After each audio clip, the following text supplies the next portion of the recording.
안녕하세요. 7월 1일 주식 정리해드리는 추정나 오늘도 시장 정리부터 먼저 시작해보도록 하겠습니다. 자, 들어가기 전 구독과 좋아요 한번 부탁드리고요. 자, 오늘 어떤 내용들 나왔는지 하나씩 살펴보도록 하자면 일단 뉴욕 증시 같은 경우에는 5월 PC 개인 소비 지출이 되게 잘 나왔습니다. 자, 그런데 이제 이 상반기가 마무리되는 게 6월 마지막 날이잖아요. 하다 보니까 여기서 매도 물량이 좀 많이 나오게 되다 보니까는 전체적으로는 한번 올라갔다가 빠지는 모습이 보여지게 되었습니다. 자, 그러면 정확하게 이제 향후 방향을 어느 정도 영향을 미칠 수 있는 이 지표가 어떻게 나왔는지 하나씩 살펴보면 일단 PC, 이 변동성이 큰 에너지와 이 음식료 제외한 근원 PC 기준으로 놓고 봤을 때 전월 대비 0.1% 올랐습니다. 그리고 전년 동기 대비로는 2.6% 상승한 것으로 나타났다라고 하는데, 야, 목표가 2%에 가까워지는 것이기 때문에 이런 내용만 하더라도 확실히 이전보다는 상황이 괜찮아지게 되었구나. 이렇게 볼 수가 있겠죠. 그리고 이 수치 같은 경우에는 지난 21년 3월 이후 3년이 넘는 시간 동안 가장 낮은 수치이기 때문에 이 돈이 풀리기 시작한 20년 4월, 5월 요때 기준까지 좀 가까워지는 모습이 보여지게 된다면 향후 금리 인하 관련된 내용이 나오게 되었을 때 이게 최고의 호재구나. 이렇게 여러분들은 인지를 하시면 될 것 같습니다. 자, 그래서 샌프란시스코 연은 총재 같은 경우에는 이제 아직 시간은 좀 걸릴 수 있겠지만 굿뉴스다. 바로 이야기한 거 확인할 수 있었고요. 리치먼드 연은 총재 같은 경우에도 지금 상황이 나쁘지 않다. 견조하다. 이렇게 이야기한 거 확인할 수 있게 되었습니다. 자, 다만 좀 아쉬운 부분이 있다면 이렇게 좋은 지표가 나왔음에도 불구하고 미국의 이 시카고 구매자 관리 지수가 발표가 되었는데 이게 제조업을 나타내는 부분이거든요. 그런데 이게 30대에서 47까지 올라가는 모습이 보여지게 되었습니다. 12% 정도 다시 12포인트 정도 급등을 했다라고 보시면 될 것 같은데 제조업이 살아나게 된다라는 건 그만큼 수요도 어느 정도 증가한다라고 예상을 하기 때문에 이렇게 한다는 거잖아요. 그러면 이제 물가적인 부분에 있어서 이거는 조금 향후 나올 이 소비자 지표들을 보긴 해야 되겠지만 약간 부담이 되긴 한다. 하지만 그럼에도 불구하고 경기가 좋은지 안 좋은지는 50을 기준으로 위로 올라가면 좋은 거고 내려가면 나쁜 건데 47.4? 아직 50 아래구나. 나쁘다라고 볼 수 있기 때문에 그냥 50 아래에서 횡보를 한다면 이 역시도 그렇게까지 크게 여기에 대해서 의미 부여를 할 필요는 또 없을 것 같습니다. 단기적으로 한번 올라갈 수 있는 거죠. 그래서 좋은 것들과 나쁜 것들이 이렇게 분류가 되었는데 여기에 영향을 받아서 시카고 상품거래소 페드워치에 따르면 이제 금리 인하에 대한 확률 지금 몇 프로 정도 잡히고 있다? 64% 정도 잡히고 있는 상황이다. 그러면 지금 60% 여기에서 70% 사이에서 왔다 갔다 하는 모습이 보여주고 있기 때문에 이게 계속 이어지게 된다면은 뭐 그렇게까지 현재 좋은 것도 나쁜 것도 없는 게 이어지고 있구나 정도로 볼 수가 있겠죠. 그러다가 이 60%가 70%로 바뀌게 된다면 속도 낸다? 이렇게 생각을 하시면 될 것 같고요. 자, 그래서 현재 국제유가는 WTI 기준 81.54달러로 마이너스 0.24% 다시 하락 마감하는 모습이 보여지게 되었고요. 채권은 하락에, 달러는 보합에, 금 가격은 상승 마감하는 모습이 보여지게 되었습니다. 자, 그러면 이외에 여러분들 이제 보시면 좋을 만한 내용들이 뭐가 있는지를 살펴보도록 하면은 일단 최근에 미국 대선 관련해서 TV 토론이 진행이 됐죠. 근데 바이든이 바이든이 상상 이상으로 실망스러운 모습을 보여주게 되었습니다. 실망스럽다라는 게 뭐 정치적인 이런 부분보다도 늙었어요. 예전에는 뭐 치매 관련 내용들 이런 게 농담이다 막 이런 얘기들이 되게 많았었는데 지금은 정말 나이 먹은 게 TV로 보여지게 되더라고요. 하다 보니까 그 관련 내용이 나오고 나서 이 나이에 대한 이슈 때문에 트럼프가 순식간에 이 당선 확률이 확 올라가는 모습 보여지게 된 거 볼 수 있고요. 그렇기 때문에 트럼프 관련주들 이쪽으로 해가지고 지금 이제 주목을 해야 되는 이 순간이 왔다. 다시 한번 짚어보시면 좋을 것 같습니다. 자, 그리고 이런 상황 속에서 지금 반도체 같은 경우에는 계속 슈퍼사이클이 이제 온다. 지금이 아니라 내년 혹은 내후년이 될 수 있다. 이런 얘기를 드리고 있거든요. 그럼 계속 올라갈 가능성이 높다는 거잖아요. 반도체 소비장까지 엮어서 보시면 좋을 것 같고 그리고 이제 아이패드 같은 경우 더 잘 팔린다 뭐 등등 해서 지금 아이폰은 물론이거니와 그냥 삼성폰 전체적으로 많이 팔리는 이런 모습까지 보여주고 있거든요. 디스플레이 업체들 웃음꽃 핀다 나오고 있습니다. 여기 납품을 하는 부품 업체들도 다시 한번 보시면 좋겠네요. 그리고 현대글로비스 2030년까지 누적 투자 9조 원 진행을 할 것이다 라고 이야기를 하는데 M&A도 검토한다라고 하는데 여기서 여러분들이 보셔야 되는 건 뭐냐면 얘네가 지금 전기차 쪽에 조금 공을 많이 들인다라는 겁니다. 그럼 이거는 현대그룹과도 연동이 되어 있는 거잖아요. 그럼 현대랑 전기차 부품이든 소재든 엮여 들어가는 회사들 같은 경우에는 현대가 움직이면 같이 수혜를 받겠네. 예, 따라가시면 되겠습니다. 자, 그럼 당연히 2차 전지 관련되어 있는 다양한 내용들이 힘을 얻을 수밖에 없겠죠. 에코프로비엠 투자 계속 진행하고요. 당연히 발전기에 대한 니즈도 커지게 될 것이기 때문에 변압기, 전선, 구리 앞으로 더욱더 좋아질 수밖에 없을 겁니다. 자, 그리고 이것들 이외에도 수소나 태양광, 그리고 풍력 같은 경우에도 말이 안 나올 수가 없을 텐데 한국은 이 중에서도 수소 쪽에 공을 많이 들이고 있죠. 근데 이제 수소 기술력 같은 경우에는 한국이 전 세계에서도 손에 꼽히는 이러한 국가이기 때문에 힘 얻을 수 있다 알아두시면 좋겠습니다. 자, 그리고 이자 싸게 해줄 테니까 돈 풀더니 이제는 이 분위기를 바꾸게 되었다. 지금 은행들이 돈 풀었던 거 다시 끌고 온다라고 이야기 들려고 있거든요. 그러면 자연스럽게 지금 많이 힘든 업체들, 부채 비율이 높은 업체들 같은 경우에는 진짜 상장되어 있는 기업들 위주면 상장 폐지에 대한 이야기까지 나오게 될 겁니다.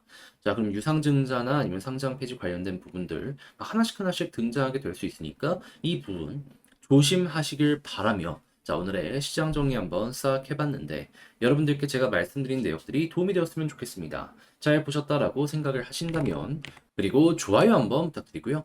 지금 말씀드린 내용들 같은 경우에는 장 시작하기 전에 텔레그램 공부방을 통해서 이렇게 올려드리고 그 이외에도 공부할 수 있는 이런 내용들도 올려드리고 있으니까 한번 보고 싶다. 영상 소개란에 있는 링크를 클릭하시고 입장을 해주시면 되겠습니다. 자, 그러면 개별 종목 살펴보도록 할게요. 안녕하세요. 제가 이번에 가지고 온 종목은 두산 에너빌리티를 가지고 왔습니다. 일단 가격적으로 봤을 때 횡보가 이어지고 있죠.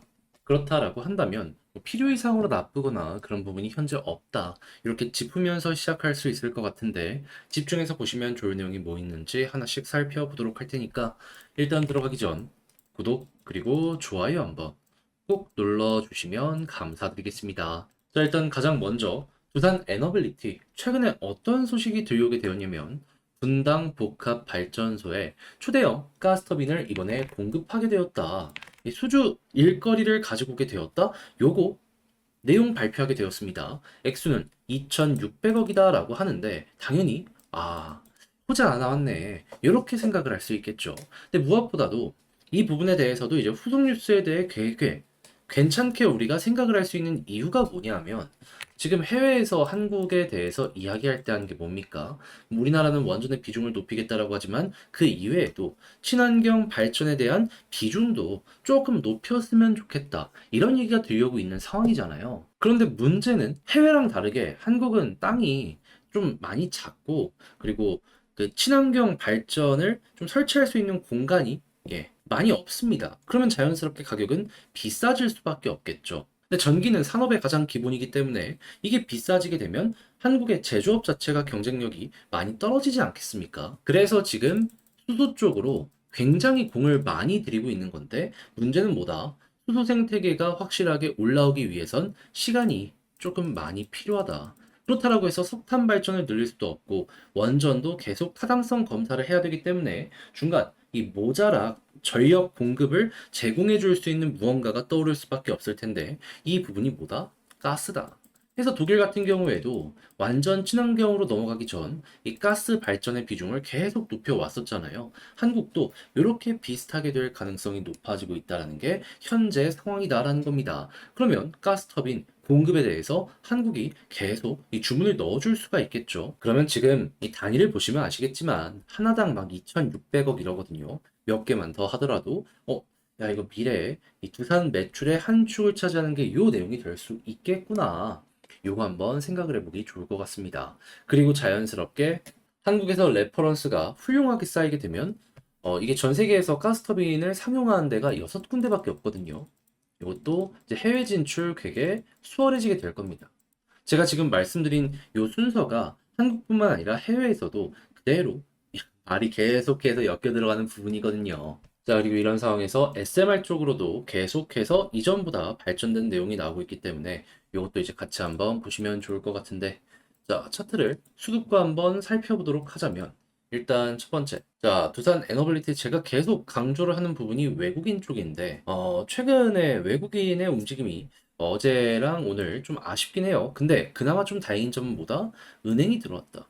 은행은요, 이 안에서도 가장 보수적인 투자 주체 중에 하나입니다. 그런데 그런 은행에서 현재 위치에서 수급을 굉장히 이전보다 크게 넣어준다면 우리가 생각할 수 있는 건 뭘까요?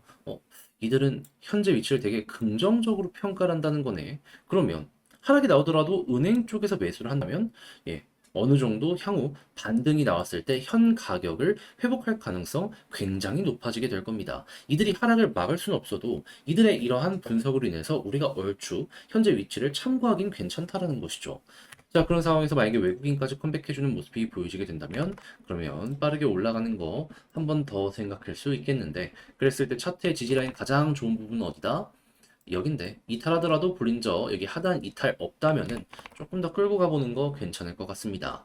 자, 그런 상황에서 올라갔을 때 가장 좋은 자리는 지금 어떻게든 자리 유지를 하려는 요 21선이 되겠고요. 이 위에서 버티는 모습이 보여지게 된다면 일단 1차적인 우리의 목표는 볼린저 밴드 상단이 될 텐데, 여기를 이제 돌파하는 모습이 보여지게 되면 그때부터 이전에 그랬었던 것처럼 또 한 번 이렇게 올라가는 모습이 여기를 시작으로 나타나게 되겠죠. 근데 요즘에 나왔던 패턴, 이렇게 전 고점과 함께 볼린저 상단을 돌파하면 어떻게 됐죠? 그대로 쭉 추세가 하나 큰 게 여기서 이렇게 나오게 되었었죠. 그럼 이번에도 이제 올라갔을 때 어디까지 갈 것인지 요걸 이제 생각을 해봐야 되는데, 전 핵심은 단순하다고 봅니다.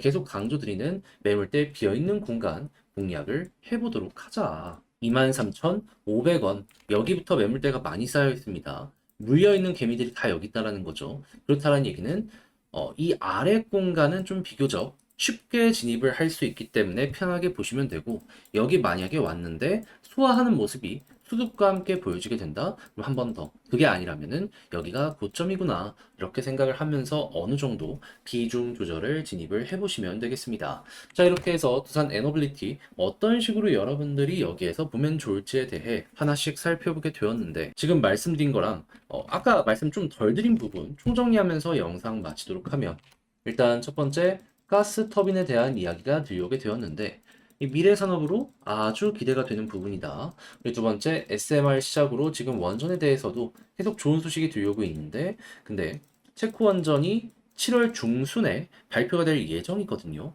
요거 잘 되면은 그 이후 것도 기대감이 커지기 때문에 주가 선반영 생각을 해두시면 되겠습니다. 자, 그리고 수급 같은 경우에는 은행 들어온 거 되게 인상적이지만 그들 들어오더라도 결국에 당장 상승을 위해선 외국인을 봐야 된다. 그래도 그거 의미 부여는 조금 해두시면 좋습니다. 지지라인 같은 경우에는 이전에 있는 저점 볼린저 밴드 하단 여기 보시면 될 것 같고, 그리고 21선 위에 있는 모습이 보여지게 되면 편안하게 보되 1차 목표는 볼린저 밴드 상단이 되겠다. 근데 돌파하는 모습이 보여지게 되면 23,500원 아래까지는 수월하게 가는데, 여기 도착했을 때는 매도 물량을 어느 정도 소화를 해야 된다는 건 기억을 해야 된다. 근데 반대로 요 수급과 함께 이 자리를 봤을 때 수급이 되게 좋다면 위에서 매도 물량을 다 먹어치우고 있다라는 거잖아요. 돈 써서 왜 먹어치우겠습니까? 한 번 더 올리려고 그렇게 한다라는 것이잖아요. 그럼 이제 그 모습이 나오게 되면 이 이상으로도 수급 계속되는 한 조금 더 끌고 가는 전략으로 지켜보시면 괜찮을 것 같습니다. 자, 이렇게 해서 두산 에너빌리티 어떤 식으로 보는 게 좋을지에 대해서 포인트를 하나씩 살펴보게 되었는데 어떻게 여러분들께 도움이 되었을지 모르겠습니다. 잘 보셨다라고 생각을 하신다면 구독과 좋아요 한번 부탁드리고요. 전 다음에 더 좋은 영상으로 다시 인사드리겠다라고 말씀드리며 이상 주식 정리해드리는 주정남이었습니다.